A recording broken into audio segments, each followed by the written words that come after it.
આજે મારે વાત કરવી છે ગાય પગલા મંદિરની। આ મંદિર સુરતના કામરેજ તાલુકાના ધોરણપારડી ગામે આવેલું છે।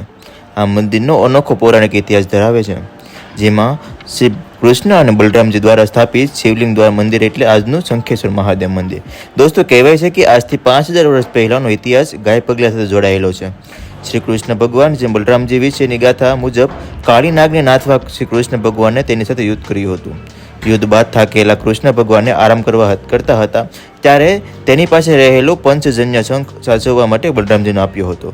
શંખનાથની વન વગડે ગયેલી ગાયો પરત ફરી હતી।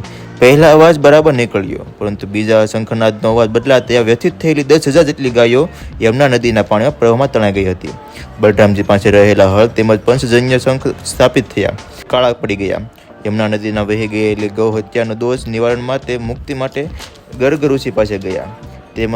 તેમને તાપી તટે વૈશાખ સુદ 11થી વૈશાખ સુદ પૂનમ સુધીનો અખંડ તપ કરવા કહ્યું।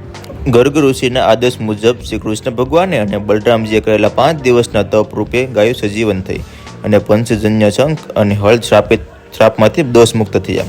આ બંને ભાઈઓએ કરેલા તપ દરમિયાન સ્થાપિત બંને શિવલિંગની તપોભૂમિ અને શંખેશ્વર મહાદેવનું મંદિર એટલે આજે ગાય પગલા મંદિર તરીકે પ્રચલિત છે।